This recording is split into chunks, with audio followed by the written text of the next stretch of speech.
আপনারা দেখছেন বাংলা এগিয়ে। তাদের সকলকে আমার অন্তরের অনেক অনেক শুভনন্দন, আগাম পুজো শুভেচ্ছা জানিয়ে যাচ্ছি।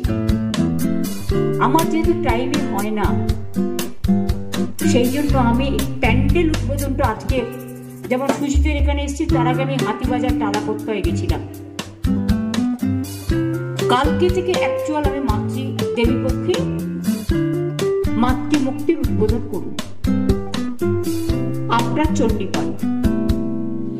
এটা আমাদের সিস্টেম। এর মধ্যে নবরাত্রিও শুরু হয়ে গেছে।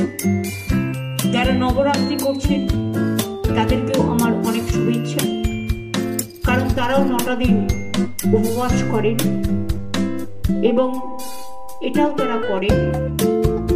তারাও ভালো থাকুন, সুস্থ থাকুন, প্রাণবন্ত থাকুন। বাংলার এটা কালচার। এবং এই যে এলাকাটা দেখছেন, এটা কসমোপলিটন এরিয়া।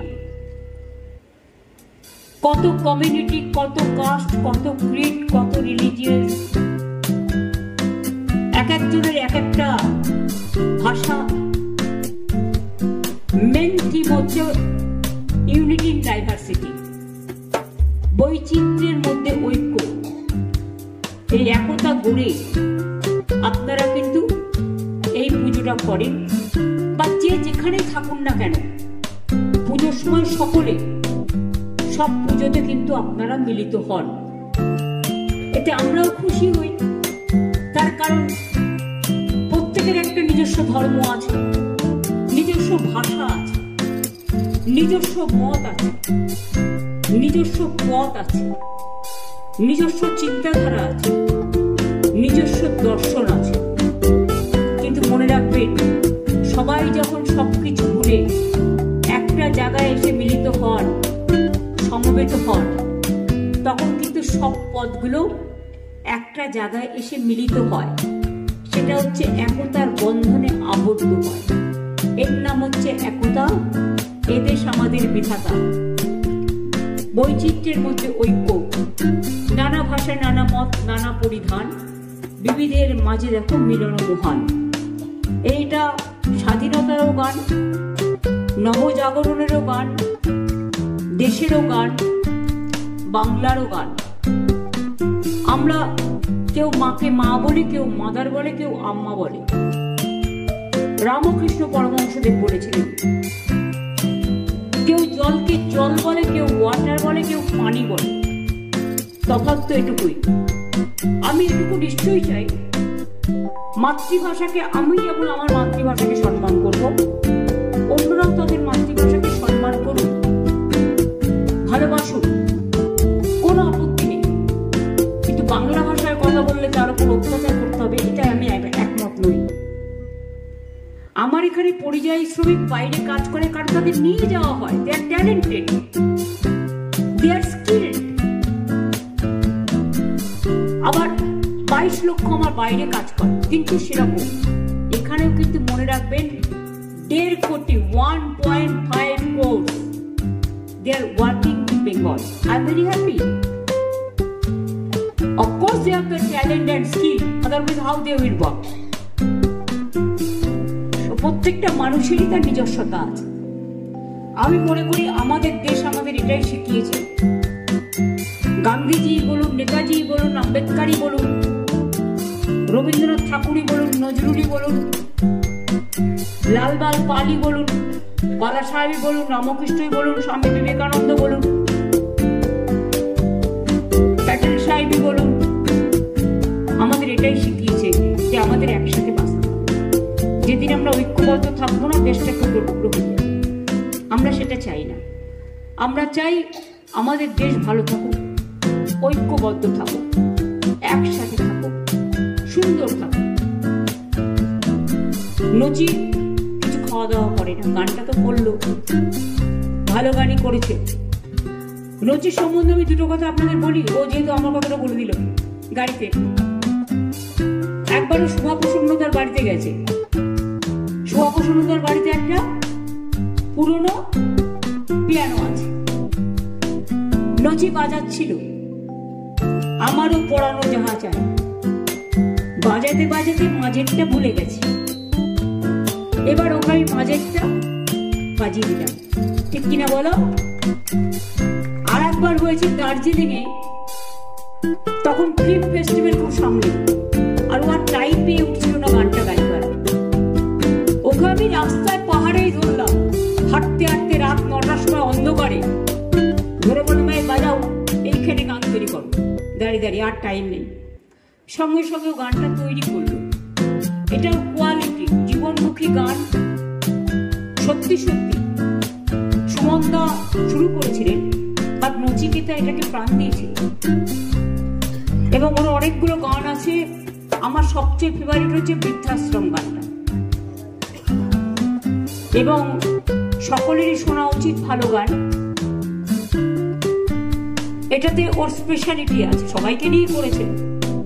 আর কখনো কখনো অনেক গালিগালাজ, মানে গানের মধ্যে, গানের কথার মধ্যে অপ্রিয় সত্য কথাগুলো বলেছে।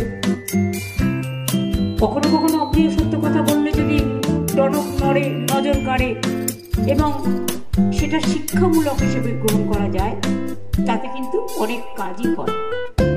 যেমন ধরুন, এবার পুজোয়, আগে পুজোয় অনুরোধের আসা হতো, সবাই সব আর্টিস্টরা পুজোতে একটা করে ক্যাসেট বের করতেন, সিডি, মানে আগে রেকর্ড বলা হতো। সেই গানগুলো শোনার সময়, শোনার জন্য আমরা ছোট্টবেলা থেকে বসে থাকতাম আর মুখস্থ করতাম। এখন সে সুযোগ নেই, থিম অনুযায়ী কাউকে না কাউকে দিয়ে গাইয়ে নেওয়া হয়।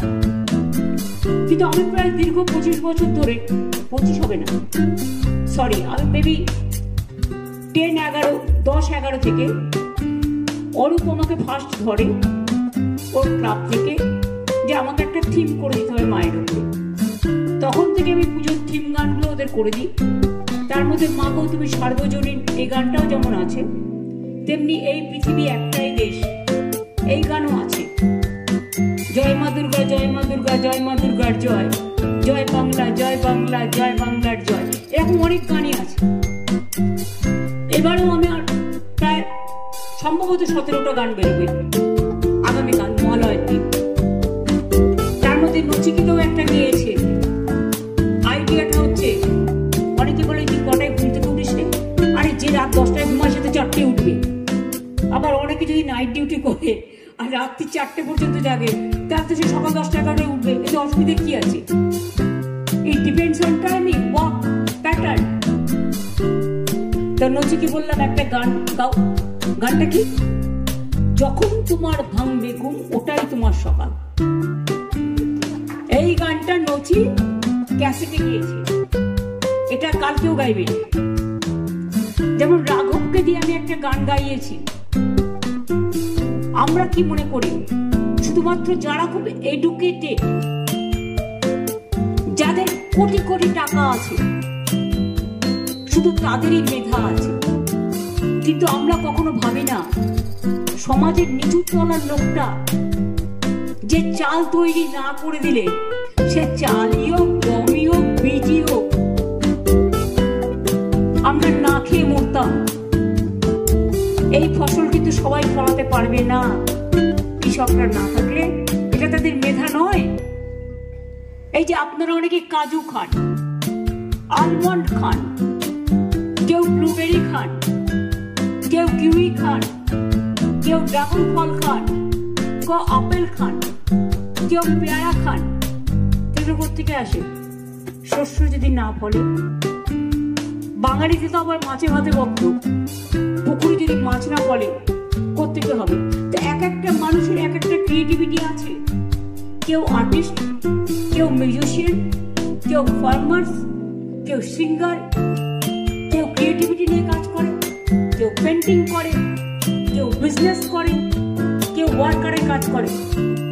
কখনো ভেবে দেখেছো, যখন বড় বড় বিল্ডিং তৈরি হয়, কারা করে বিল্ডিংটা তৈরি? ছোট ছোট গরিব লোকেরা, মজদুররা। প্ল্যানার প্ল্যান করে দেয়, তারা করে। এবার যখন বাড়িটা তৈরি হয়ে যায়, তখন কি সেই লোকটাকে তোমরা বাড়িতে ঢুকতে দাও? দাও না। যে তৈরি করে সে কিন্তু আর সেদিন থাকে না। উদ্বোধনের দিন কিন্তু তাকে আর আমরা ডাকি না। তো তো এটা নিয়ে আমি একটা গান তৈরি করে দিয়েছি এবারে, কাউকে কন্ডেম করে নয়, সমাজের ব্যাপারে, সামাজিক শিক্ষা